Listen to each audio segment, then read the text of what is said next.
You know, a lot of us, we really misunderstand the concept of test. Because when you guys are in school and you get a test, how does it work exactly? When the professor gives you a test, so he hands you the test, or she hands you the test, gives you your pen, you have your pencil, and now what? Well, imagine you look at your test and it's so hard, and you have no idea what you're doing, and you have no idea what the answers are, and you're worried that you're gonna fail.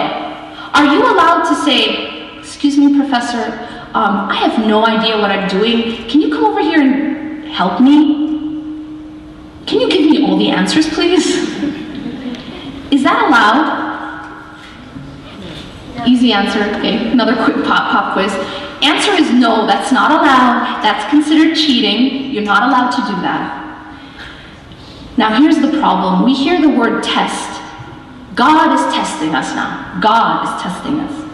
And we think about the tests of God like the tests of the professor.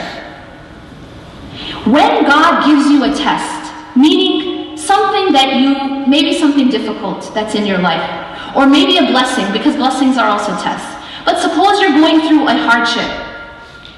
Many of us also think of God like that professor. And we think, you know what? This is a test, and God is testing me, so I have to do this on my own.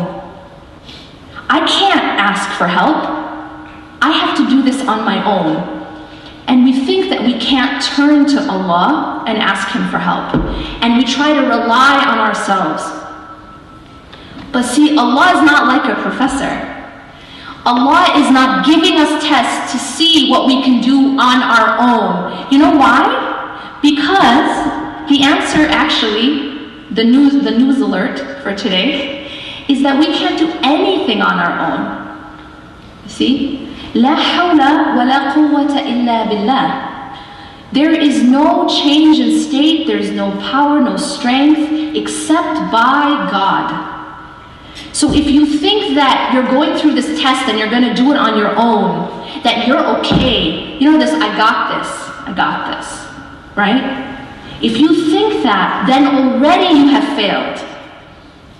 Because the greatest of believers, the strongest of believers, who were they? The prophets, right? They were the strongest. Have you ever studied their stories? Have you ever looked at their supplications, their du'as? They're in the Quran.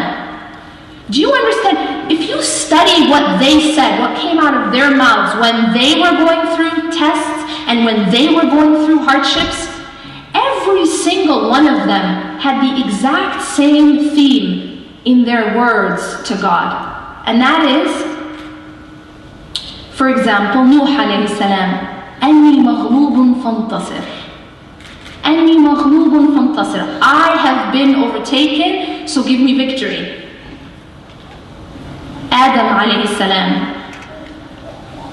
Adam alayhi salam, إِنَّا ظَلَمْنَا أَنفُسَنَا وَإِن لَمْ تَغْفِرْ لَنَا وَتَرْحَمْنَا لَنَكُونَنَّ مِنَ الْخَاسِرِينَ.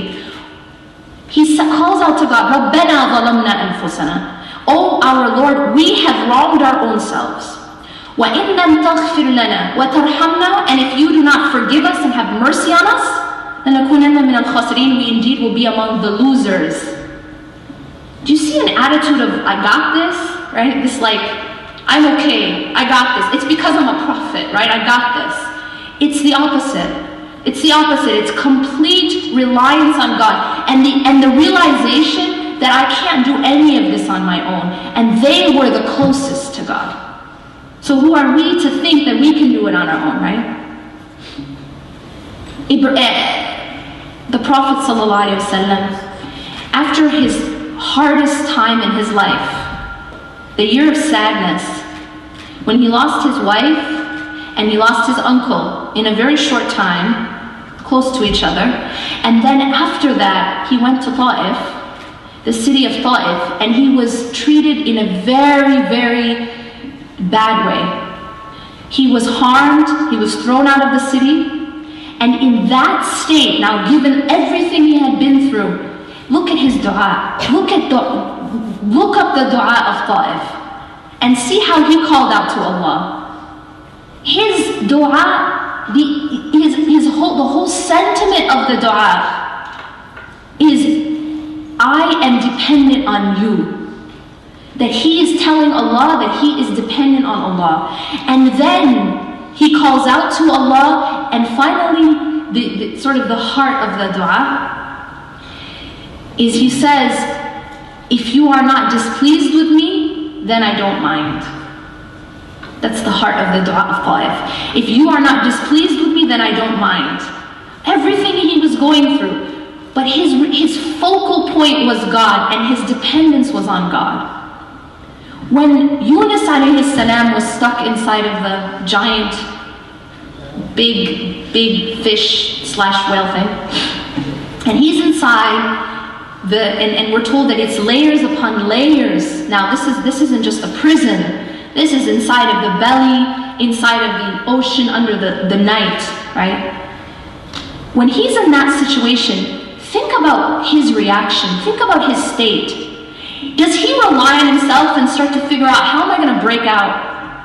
Right? Like, let's think, how are we going to get out of this belly? Like, maybe if I find a sharp object, and that wasn't his reaction.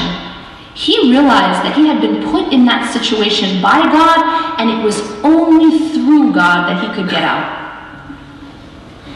And he called out, La ilaha illa anta subhanaka inni kuntu min adh-dhalimin. There is nothing worthy of worship but you.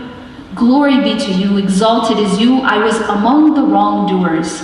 Every prophet, they all had this sentiment of humility and dependence on God.